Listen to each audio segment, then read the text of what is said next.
ప్రత్యర్థుల గొంతు నొక్కేందుకు కూటమి ప్రభుత్వం అధికారాన్ని అస్త్రంగా మార్చుకుందా? రాజకీయ కక్ష సాధింపుల్లో భాగంగానే మాజీ మంత్రి సీదిరి అప్పలరాజును టార్గెట్ చేసిందా అంటే అవుననే సమాధానం వినిపిస్తోంది.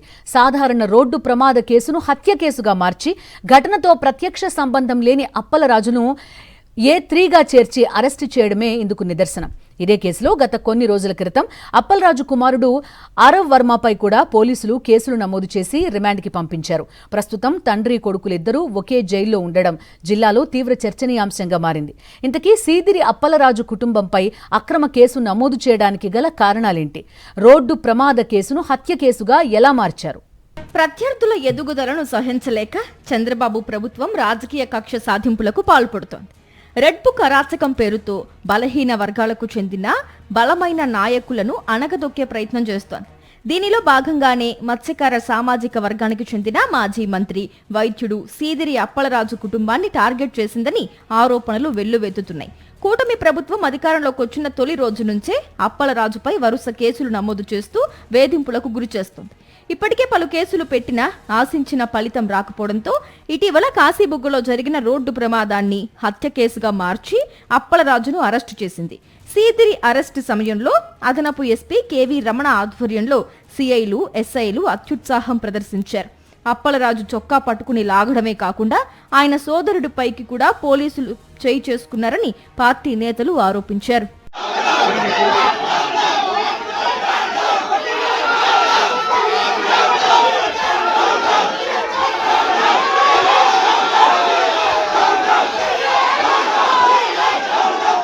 అప్పలరాజు అరెస్టు వార్తతో పలాస, కాశీబుగ్గ పట్టణాలతో పాటు మొత్తం నియోజకవర్గంలో ఒక్కసారిగా ఉద్రిక్త పరిస్థితులు తలెత్తాయి.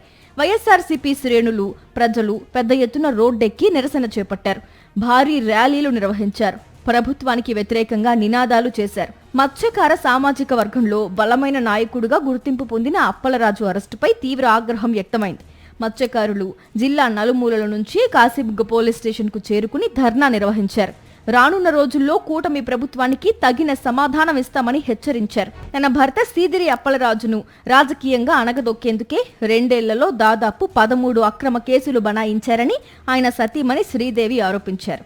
ఏ కేసు కూడా నిలవకపోవడంతో సాధారణ రోడ్డు ప్రమాదాన్ని హత్య కేసుగా మార్చి జైలుకు పంపించారని ఆవేదన వ్యక్తం చేశారు.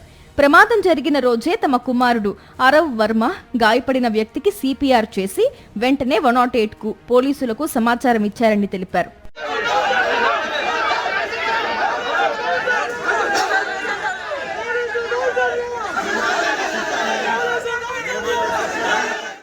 ఇదిలా ఉంటే సీదిరి అప్పలరాజు అక్రమ అరెస్టు తెలుసుకుని కాశీబుగ్గ బయలుదేరిన వైఎస్ఆర్సీపీ నేతలను పోలీసులు ఎక్కడికక్కడ అడ్డుకున్నారు. హౌస్ అరెస్టు చేశారు. ఇలా పోలీసులు కూటమి ప్రభుత్వానికి కొమ్ము కాస్తూ ప్రతిపక్ష నేతలపై కక్షపూరితంగా వ్యవహరించారు. కూటమి ప్రభుత్వానికి త్వరలోనే తగిన బుద్ధి చెబుతామంటున్నారు వైఎస్ఆర్సీపీ నేతలు. మరిన్ని అప్డేట్స్ కోసం ఛానల్ ను సబ్స్క్రైబ్ చేయండి. నోటిఫికేషన్స్ కోసం బెల్ ఐకాన్ పై క్లిక్ చేయండి.